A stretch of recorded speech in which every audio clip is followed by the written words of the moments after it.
Hola, ¿qué tal?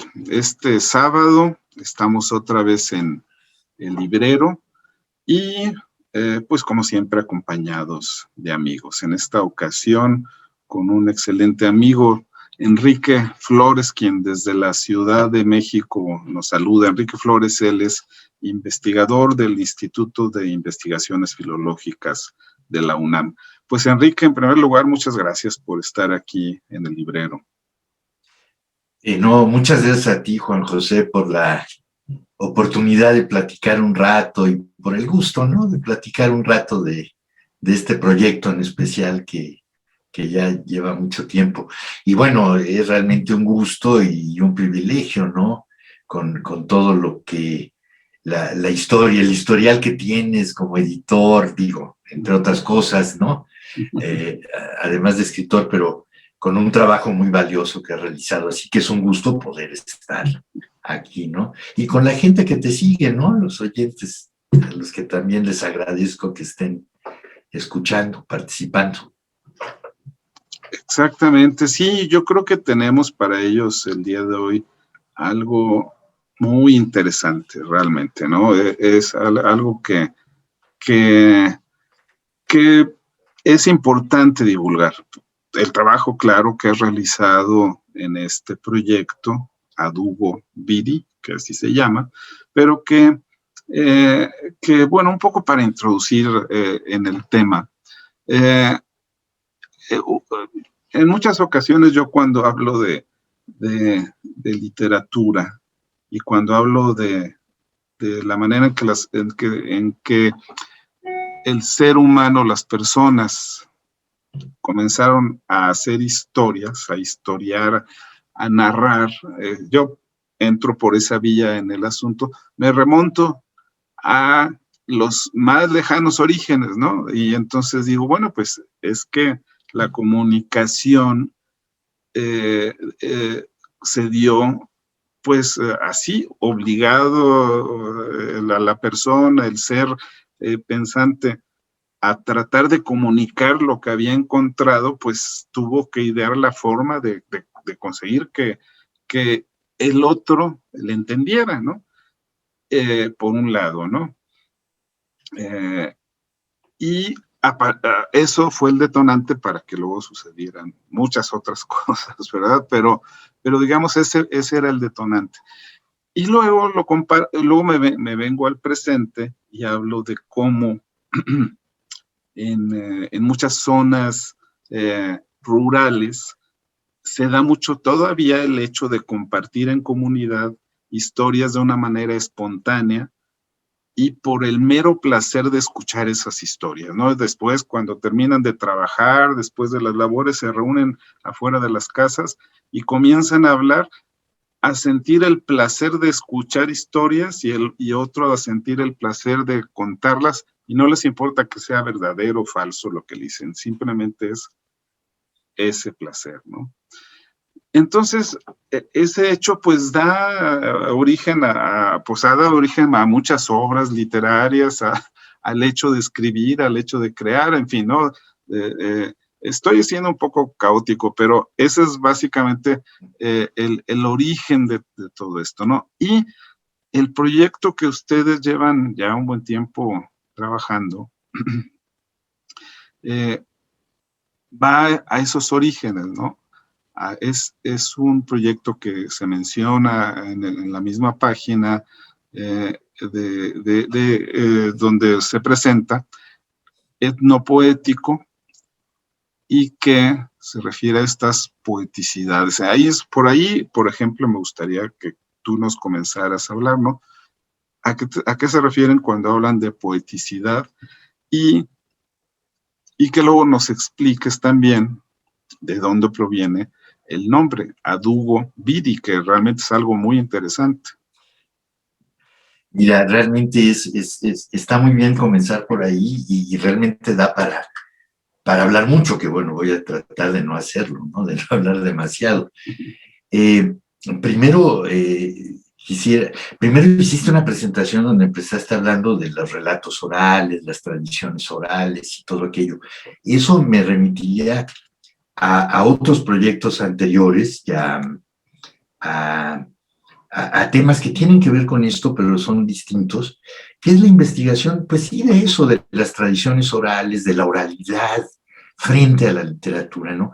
Yo muchos años trabajé en eso, sobre todo en una revista, con muchos amigos con los cuales sigo trabajando aquí, que era una revista que se llama Revista de Literaturas Populares, ¿no? Con Margit Frank, gran maestra y especialista en estas cosas. Pero hubo un momento en que yo establecí como un comienzo distinto, ¿no? O sea, yo continué trabajando ahí, pero creo que esto de las etnopoéticas es ya algo distinto, ¿no? A esa cuestión de las narrativas orales y demás, con las cuales seguimos relacionados. Esta colección, hay que decirlo, a Dugoviri, que yo produzco desde el Instituto de Investigaciones Filológicas, está alojada en realidad en un laboratorio de materiales orales que justamente deriva de las investigaciones como las que tú señalaste, ¿no? Pero es un verdadero laboratorio, el primer laboratorio realmente, al menos en Hispanoamérica, que yo sepa, de humanidades, de literatura. Un laboratorio como los de ciencias duras, pero en este caso dedicado a la oralidad y todas sus implicaciones, que son muchas. Entonces, ahí hay una conexión, evidentemente. Pero el proyecto a Dugoviri Etnopoéticas, tiene otro enfoque, o un enfoque particular, ¿no? Una perspectiva distinta, aunque en conexión con lo demás. Y para eso yo iría a los nombres, ¿no? Al nombre mismo, como dices. Porque ahí me gustaría hablar de dos personas, autores, investigadores, poetas, que son para mí muy importantes, ¿no? Y que hay que darle su reconocimiento. Uno de ellos, pues, es Jerome Rothenberg, ¿no? El poeta norteamericano que, junto con Dennis Tedlock, antropólogo norteamericano también, en los años que Dennis Tedlock falleció hace poco tiempo, desafortunadamente, allá por los años 60, 70, inventaron esta disciplina que se le puede llamar, ¿no? Etnopoéticas, etnopoética en singular. Yo prefiero ponerla en plural para abrir más las perspectivas que surgen de ahí. Etnopoética era un tipo de investigación muy interesante porque justamente combinaba la investigación con la creación, con la traducción, ¿no? No era un trabajo estrictamente académico, sí se conectaba con la investigación de tipo académica, como le llamamos, ¿no? Pero, o sea, sí había procesos de investigación auténtica, pero en conexión con procesos de creación y de traducción ligada a la creación misma, ¿no? Entonces, eso es lo que hacía muy interesante. Jerome Rothenberg, que era un poeta, y Dennis Tedlock, que era un antropólogo, inventaron esta conexión junto con otros amigos poetas, traductores, cantores indígenas, en fin, para inventarse esto que confluyó en dos cosas. En una revista que se llamó en los años 70 Alcheringa, tomando su nombre de El tiempo del sueño de los indígenas australianos, y por otra parte, en una gran antología, la primera que hizo Jerome Rothenberg, que se llamaba Técnicos de lo Sagrado, Technicians of the Sacred. Entonces, ellos inventaron esta noción que es cuestionada y discutible, no me voy a meter en eso ahora, en el ámbito antropológico, pero que se sitúa ahí, en esas confluencias, ¿no? Que no reconocen límite entre lo que es, por ejemplo, investigación y lo que es ya abiertamente creación, ¿no? Entonces, es un trabajo para mí muy, muy importante, heredero de las vanguardias poéticas norteamericanas, claramente, de una tradición que remonta a Ezra Pound y que pasa por muchos grandes poetas norteamericanos, hasta cristalizar en los años 60, 70 en esta idea de las poesías que llamaron tribales en algún momento del mundo, ¿no? Entonces, por un lado está etnopoéticas, refiere muy concretamente, en analogía con disciplinas como la etnomusicología, la etnobotánica, etcétera, todas esas con la partícula etno, que a veces ha sido discutida. Y entonces, ¿por qué no hablar de etnopoéticas, no? De las poéticas, yo diría hoy más bien, me gusta la expresión poéticas rituales también, ¿no? Que incluye las poéticas chamánicas, etcétera. Pero bueno, ellos la inventaron así de una forma muy creadora, yo diría, y con muchos trabajos. Por otro lado, el nombre Adugo Biri proviene de otro maestro, un gran profesor inglés que hizo un trabajo estupendo que se llama Gordon Brotherston, que enfermo actualmente, o sea, ya no está tan activo en sus investigaciones, pero nos ha dejado muchísimos trabajos apasionantes. Lo tuvimos invitado acá en México, en el instituto, ¿no? En nuestro proyecto. Y Gordon Brotherston tiene una gran obra que se llama El libro del cuarto mundo, que en su versión en español está publicada por el Fondo de Cultura Económica, que se llama La América Indígena en su literatura. Y él tiene un pequeño trabajo, un trabajito, un artículo que me gustó mucho a mí, que se llama Adugo Biri, el jaguar legible. Y con ese trabajo comenzó este proyecto, ¿no? ¿Por qué Adugo Biri, el jaguar legible? Adugo Biri es una expresión en lengua bororo, amazónica, que significa eso, el jaguar legible, o sea, el jaguar que se puede leer, o sea, que entiende a la piel del jaguar como una superficie de escritura, ¿sí? Y a la piel y sus manchas como un texto que se puede leer, ¿no? Ya sea entendiendo las propias manchas como lectura, que es el caso de un cuento de Borges que analiza en ese artículo Brotherston, que se llama La escritura del Dios, donde un sacerdote indígena encuentra cifrada en la piel del jaguar el sentido del universo, ¿no? Se puede decir.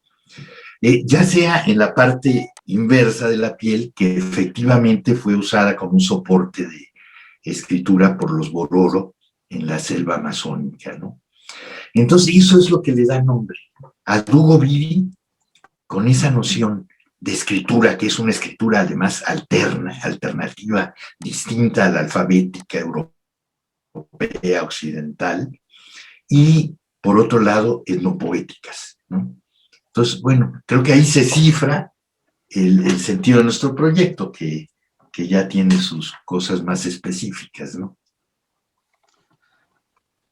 Sí, exacto. Ahora, por un lado, esta poeticidad o estas poéticas va entonces directamente pues a la creación poética en realidad, ¿no?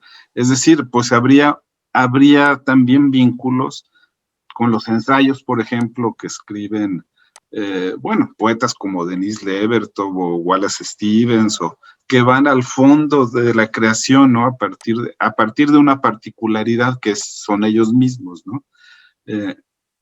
Por un lado. Y por el otro, bueno, solamente a partir de lo que está escrito en el propio libro que ahora estamos comentando, me llamó, o más bien me gustaría que abundaras un poco más en esta ritualidad en sí con la piel del jaguar. Se menciona ahí que que de una manera ritual esas pieles en algún lugar de la Amazonia son preparadas para cubrir mortuoriamente a personas que fueron devoradas o muertas por un jaguar, y que esa piel de ahí viene exactamente el nombre de esa piel, ¿no? Sí, mira, bueno, hay varias cosas ahí, ¿no? Por una parte, yo diría que esta idea del Adugo Biri, o sea, de la piel escrita, ¿no? La piel como texto, la piel del jaguar, tiene un sentido aquí emblemático, ¿no? Más que nada. Por eso inicia esto. En realidad, no es que toda nuestra colección se vaya a apuntar a eso, ¿no? De ninguna manera.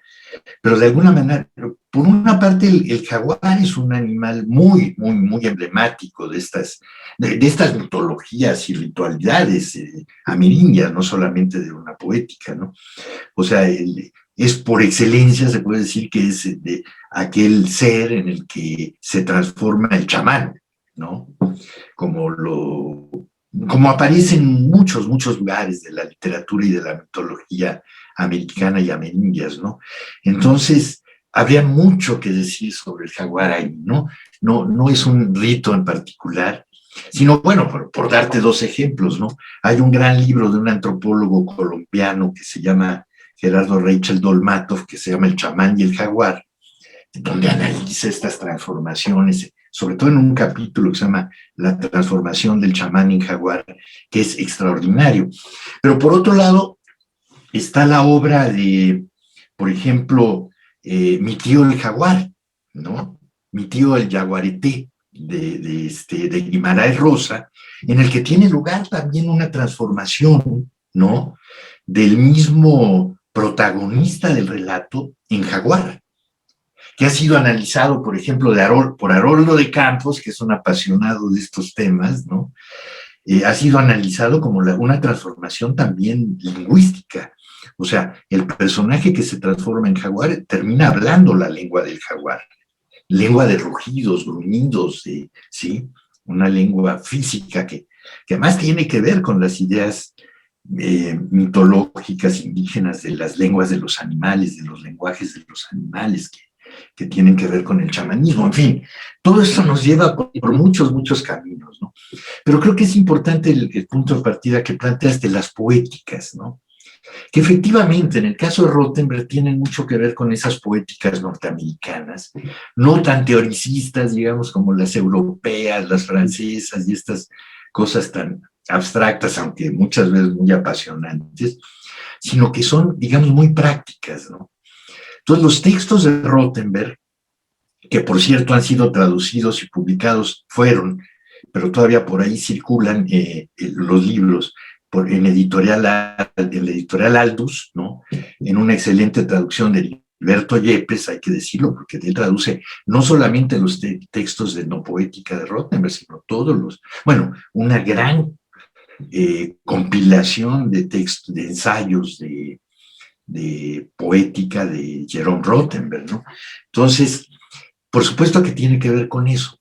Pero lo que es muy interesante, yo creo aquí para nosotros, es ver qué clase de poética es esta la que postula en ese encuentro con la etnología Rothenberg. Rothenberg dice, yo cuando era estudiante bajaba a la biblioteca y empecé a interesarme más en esos estantes o anaqueles que estaban junto a los de literatura, que eran los de etnología, y me empezaron a gustar más, cada vez más los de etnología, ¿no?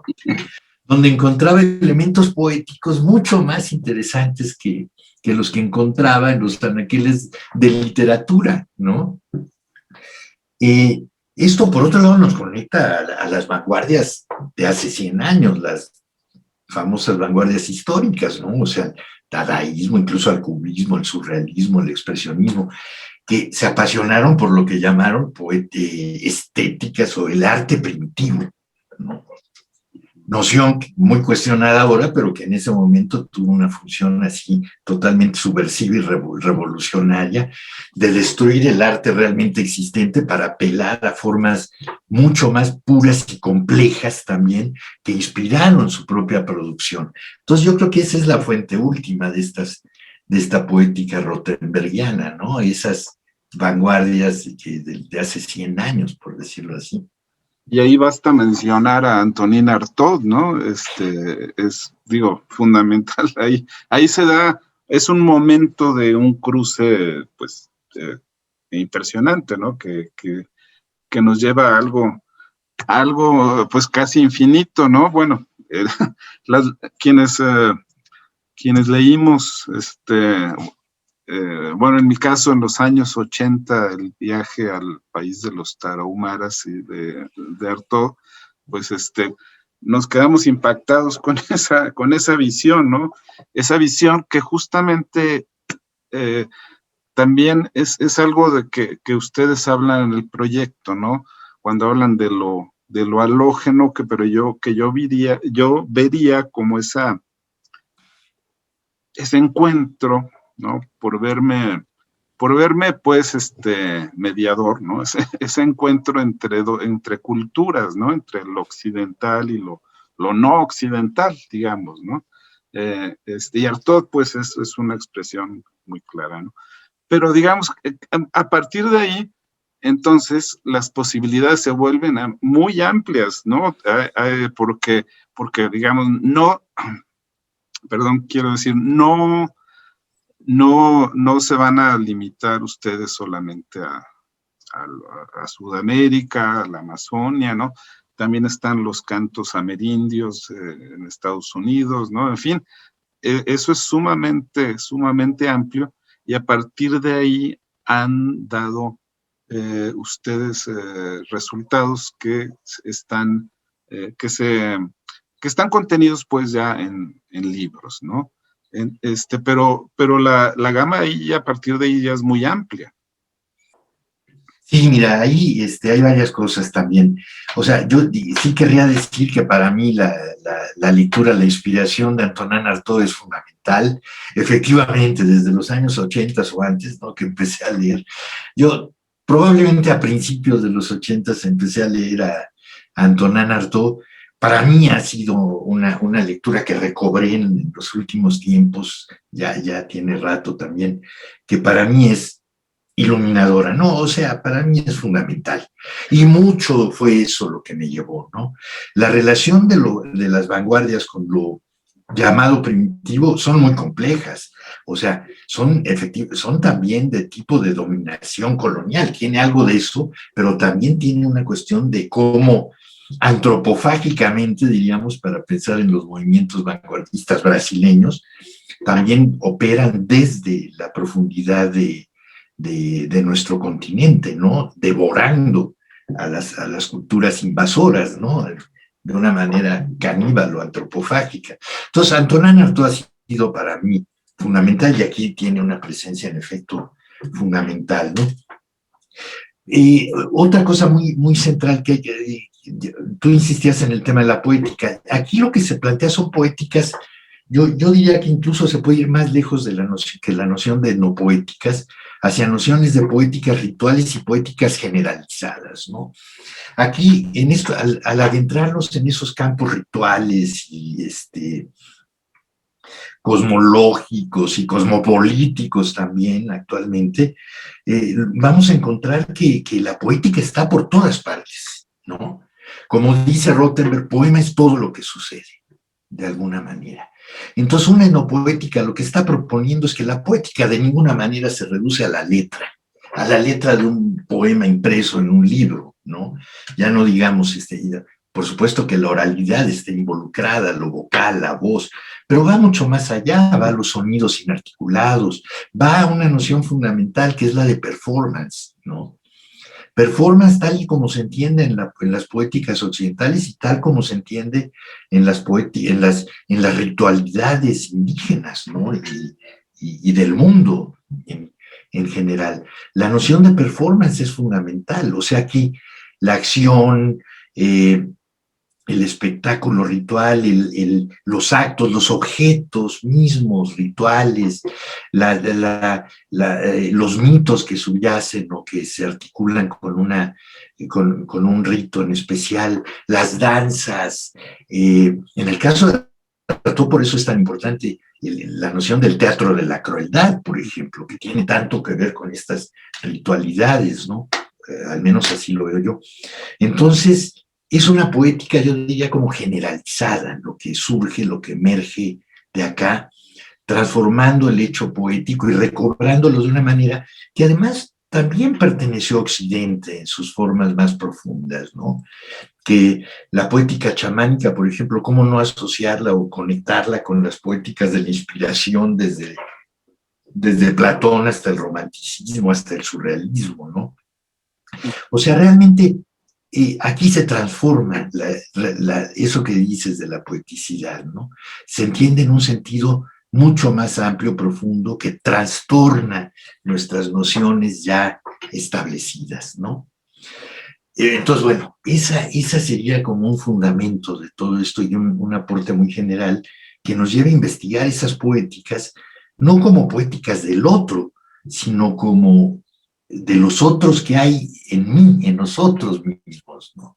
Entonces, es eso a lo que apuntamos. Y por otro lado, perdón por extenderme tanto, sí, por supuesto que se abre mucho el panorama, ¿no? La idea de la colección era entonces apuntar a muy diversas investigaciones, las que tuviéramos en mano, que eran obras de investigación, de creación, de traducción, podían ser cantos rituales traducidos, podían ser ensayos sobre esos cantos rituales, sobre imágenes, ¿no? Nos hemos encontrado que no solamente está aquí la antropología, está también, por ejemplo, muy presente la historia del arte, ¿no? Tal y como fue trastornada por esta presencia también. Tenemos un libro sobre la obra de un extraordinario, pues se le puede llamar historiador o crítico del arte, pero fue mucho más Carl Einstein, que trabajó muy de cerca con Bataille, con Benjamin en la revista Documentos en Francia, y que hizo extraordinarios trabajos de crítica etnológica del arte moderno. Esos los tradujimos, ¿no? Los tradujo Martín Molina en este caso. Pero también hay trabajos sobre cine, ¿no? Por ejemplo, hay una investigación que todavía no está en la página, pero ya está terminada, ya está en proceso, digamos, de diseño, que se llama Cinema Siguri, que es sobre la obra cinematográfica de una extraordinaria cineasta francesa que se llama Raymond Carrasco, ¿no? Junto con su esposo Régis Hebreau, que vive aún, que es un hombre muy generoso, que hicieron más de 15 documentales continuando el viaje de Artaud a la Sierra Tarahumara, precisamente. Muy poco conocidos, aunque hace pocos años se exhibieron todos en el FICUNAM, ¿no? Una obra extraordinaria. Y una chica que es investigadora actualmente mexicana, es investigadora en España, hizo un libro que se llama Cinema Siguri, que es una revisión de todo eso. Entonces y además de que el formato electrónico nos permite introducir videos, performances, películas, sonidos, entrevistas, que forman parte de esos libros que aparentemente tienen la forma de un libro, digamos, convencional, pero que se abren hacia esos otros suplementos electrónicos. Entonces es muy heterogéneo, muy híbrido en realidad, en muchos sentidos, lo que queremos hacer, la idea de la colección, ¿no? Efectivamente, por un lado, el hecho de que son libros electrónicos, que eso también lo quiero mencionar, son disponibles de manera gratuita en la propia página Adugo Biri, que así es como se puede localizar. Es muy sencillo en realidad de encontrar la página de Adugo Biri, ¿no? Basta con teclear esas dos palabras en el buscador y es lo primero, prácticamente la primera página que aparece. Y por un lado, sí, esta exploración que ustedes hacen de un formato o de un soporte que tiene limitantes, por un lado, pues todo tiene limitantes, ¿verdad? Todo tiene limitantes, pero por el otro, habrá muchas posibilidades de comunicación y algunas de ellas ya las mencionaste. Pero también hay otra parte que me gustaría destacar, que es el hecho de las traducciones, ¿no? Que es un trabajo de traducción, ampliamente podríamos decir que de manera amplia hay una labor de traducción y ahí pues creo que eso se me hace muy importante destacar el trabajo del traductor, el trabajo casi yo diría autoral del traductor, sino que hay que poner en la mesa, ¿no? Y qué es lo que ustedes están haciendo, ¿no? Es decir,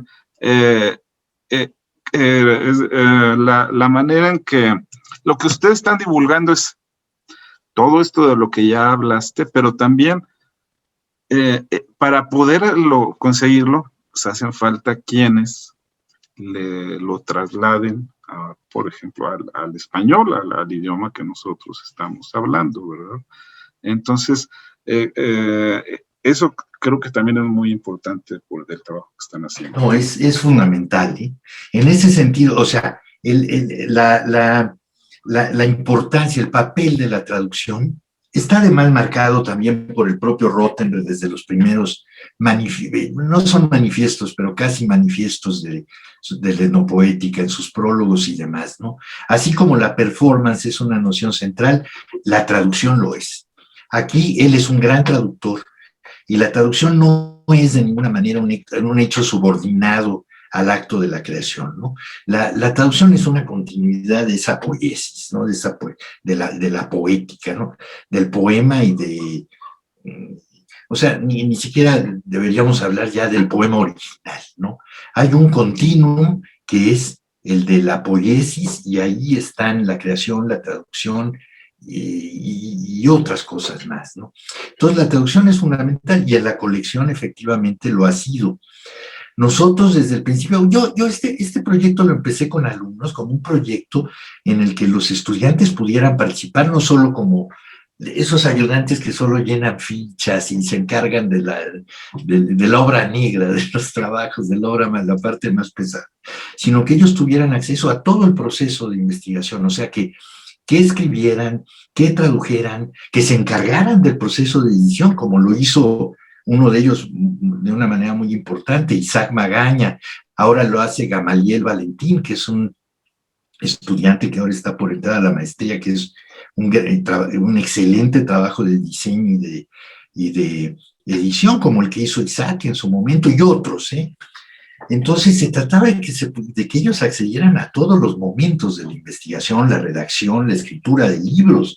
En el caso de varios de ellos, Luisa Manero tiene un libro del canto La Candón del Jaguar, me refería a Cinema Siguri, lo hizo Varinia Nieto, que fue anteriormente un estudiante, el propio Isaac hizo un trabajo sobre...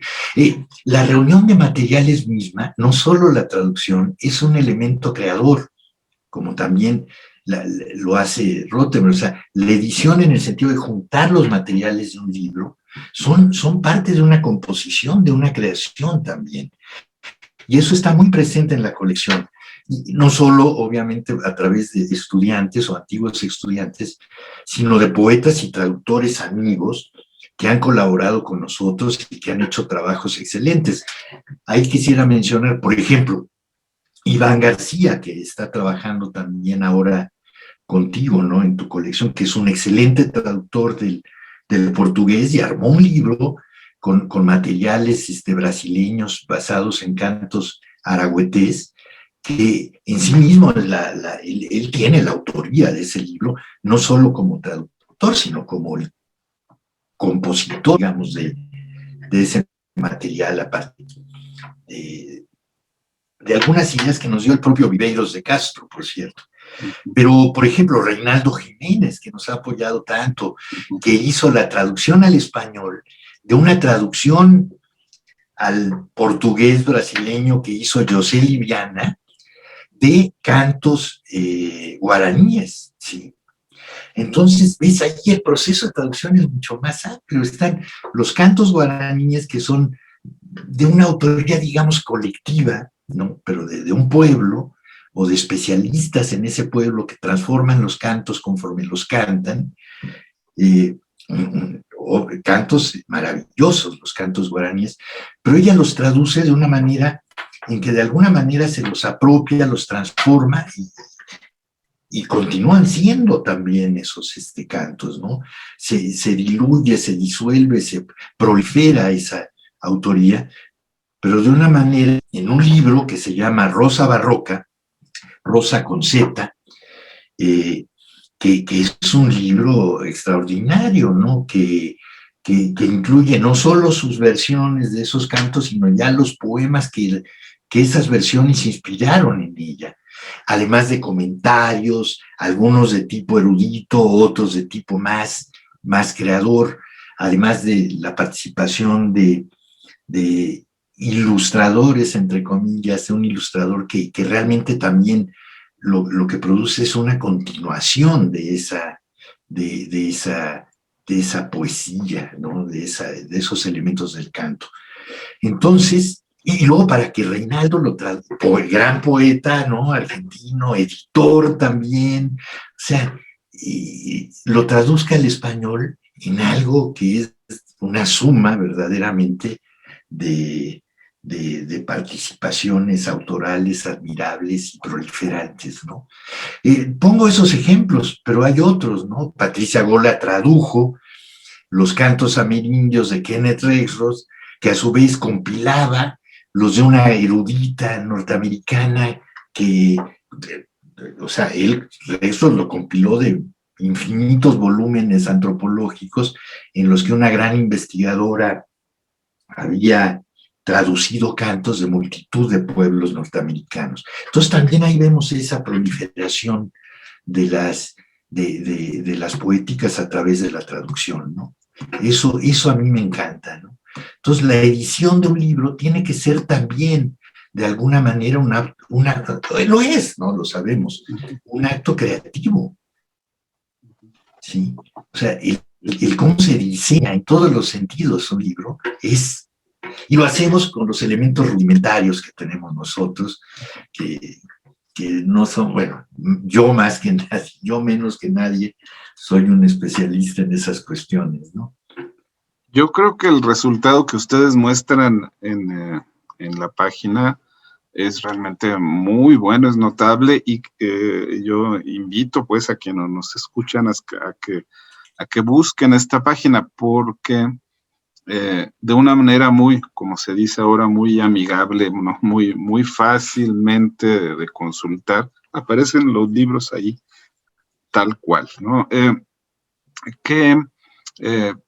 Por una parte, pero es que es una página muy en donde uno puede pasar mucho tiempo, porque bueno, está la explicación del proyecto, están las publicaciones, pero luego también hay una serie de materiales que ustedes comparten, que también eso es algo muy interesante, ¿no? De artículos que ustedes ahí ponen a disposición de las personas. Esa sección creo que también realmente es muy atractiva para quienes ya se interesan en esto, ¿no? Ah, mira, qué bueno que me dices eso, porque creo que esa es una sección que tenemos ahora que trabajar más en ella, ¿no? Yo la trabajé muy al principio, y bueno, porque yo además tengo una obra personal, son mis investigaciones en el instituto que se conectan actualmente de una manera muy profunda con esto, pero son ya más bien las obras mías más de escritura, de redacción. Bueno, no sé si se puede separar completamente, pero hay esta conexión. Sí, se trata de que habría que enriquecer más eso, pero fíjate que eso me lleva a decir que sí hay que decir el valor que tiene la plataforma, ¿no? Como les decía, la página está en el marco de un proyecto mucho más grande que dirigen Berenice Granados actualmente y Santiago Cortés en la Inés Morelia, que es una sucursal, digamos, de la UNAM, que es un centro de investigación que se ha caracterizado no solo por su dinamismo y su juventud, sino por su experimentación.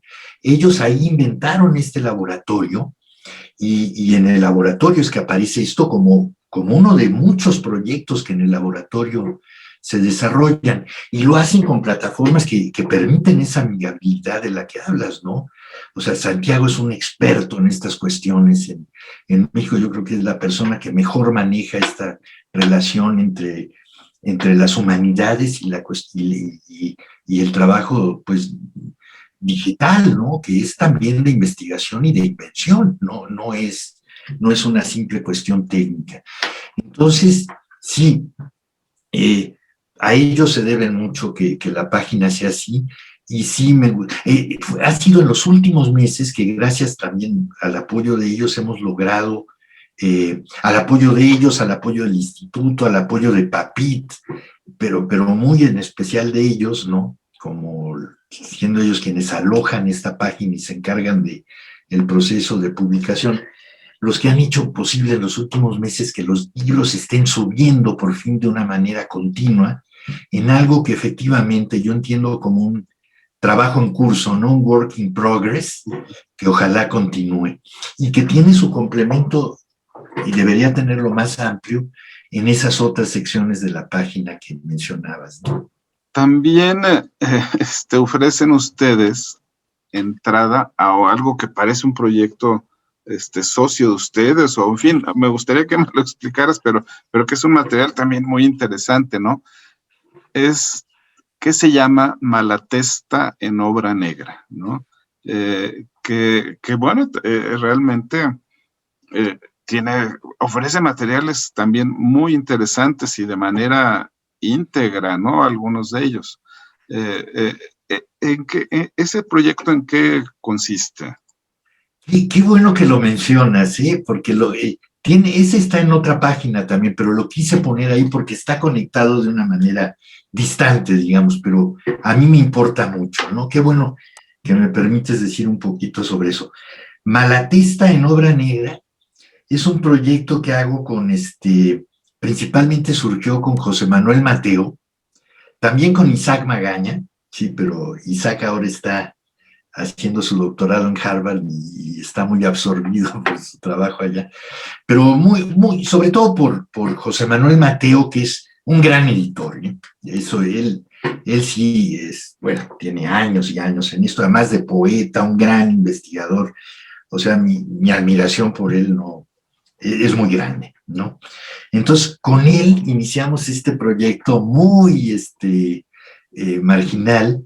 Actualmente trabaja mucho también Martín Molina, en él.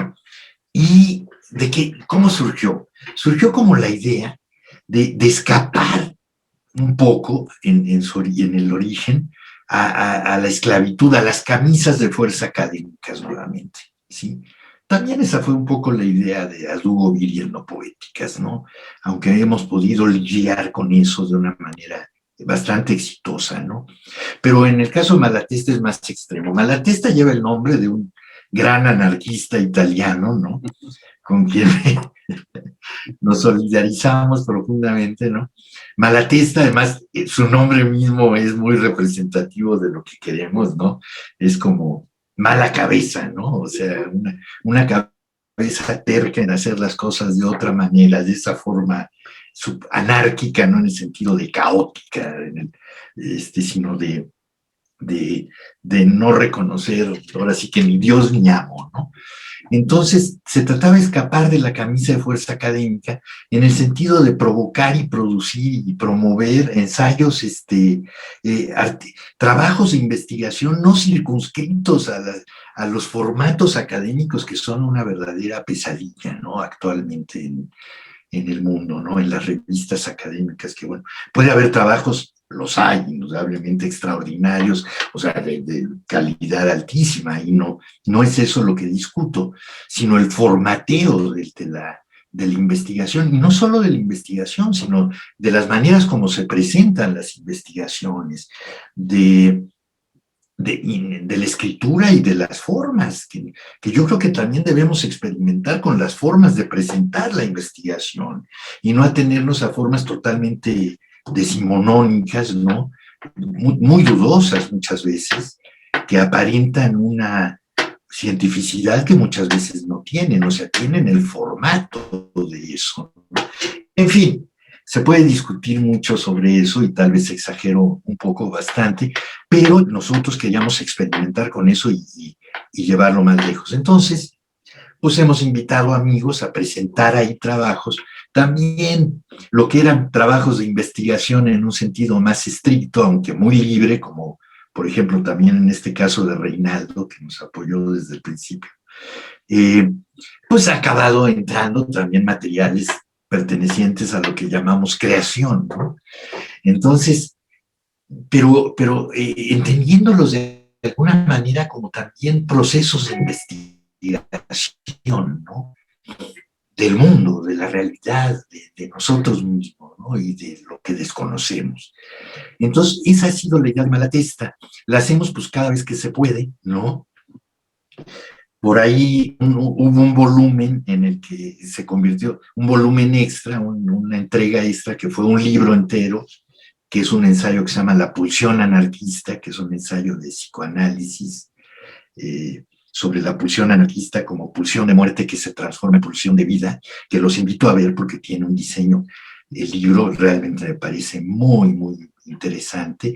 Le hemos dado una importancia, ahí Martín Molina ha tenido un papel principalísimo, a la imagen entendida no como ilustración, sino con la imagen como un elemento, o las series de imágenes como elementos autónomos, como formas de pensar en sí mismas, ¿no?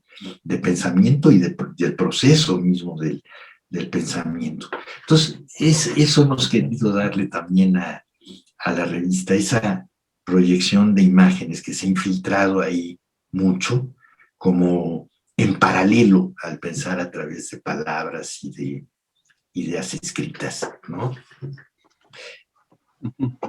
Y bueno, es en obra negra, porque es el nombre que José Manuel Mateo ha tenido para proyectos suyos, ¿no? Que nos habla de este trabajo como, pues sí, el trabajo de obra negra, el trabajo subterráneo, el trabajo en que se basa en todo lo que después va a aparecer simplemente una representación, una idea. O sea, ese trabajo interno, ¿no? Yo diría, continuo también.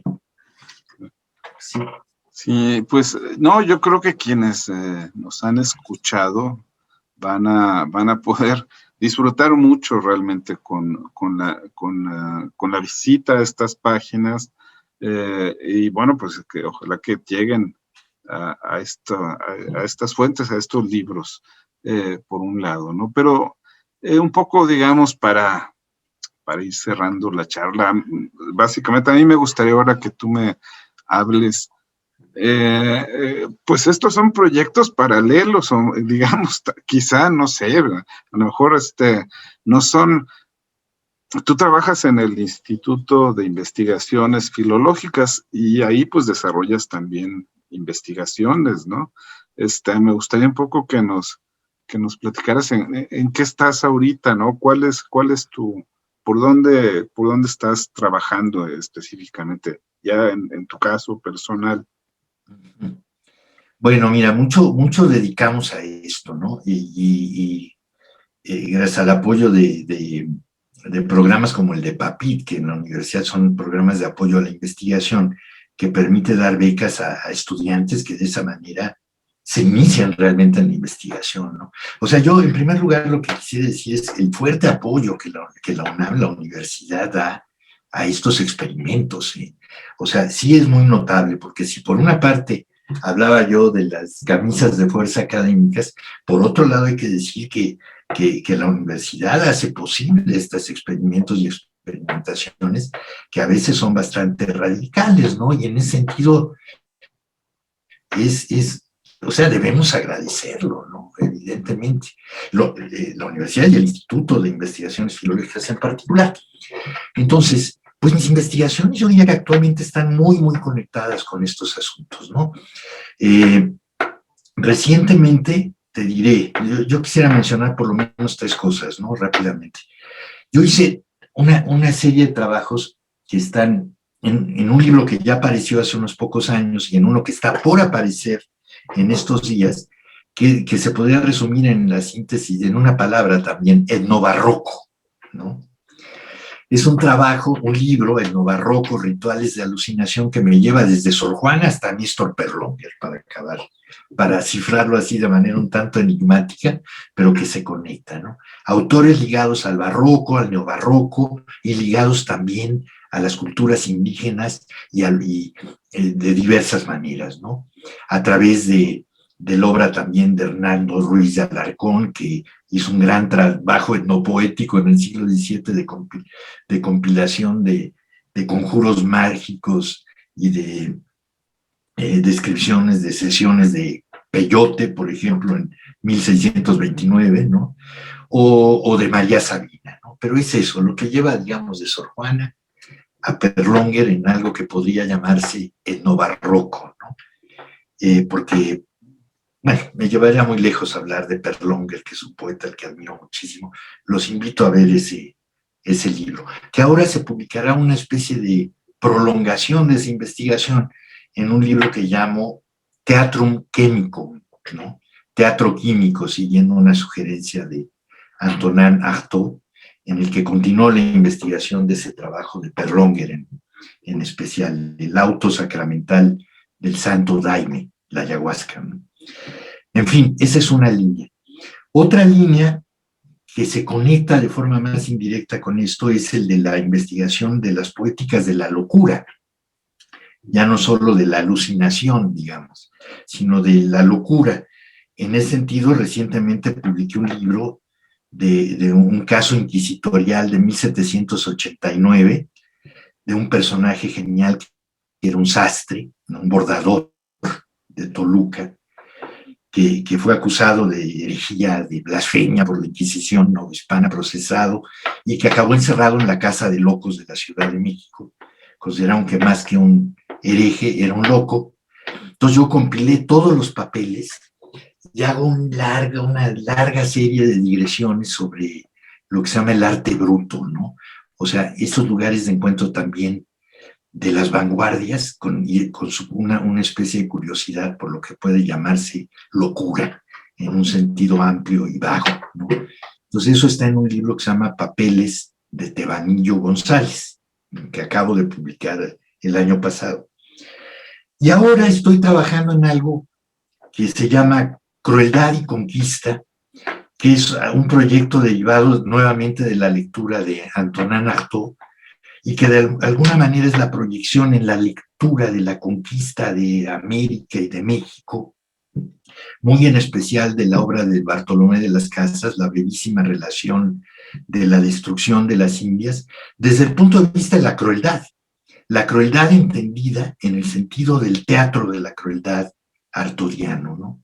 De la violencia sádica entendida en el sentido en que le dan los lectores de El Marqués de Sade. Entonces, entender el libro, la obra lascasiana y la conquista misma, como utilizando como método de investigación el teatro de la crueldad de Antonin Artaud, ¿no? Es otra especie de experimento que estoy haciendo y pues ya casi acabando, ¿no? Oye, pues, bueno, sería muy exagerado si yo dijera, oye, pues hubiéramos empezado por esto que acabas de decir. No, pero más bien lo que digo es que ahorita definitivamente me surge más bien el impulso ya de citarte para un nuevo programa de librero para hablar en particular de alguno de estos libros, ¿no? Los tres realmente me parecen sumamente interesantes e importantes para divulgar, ¿no? Creo que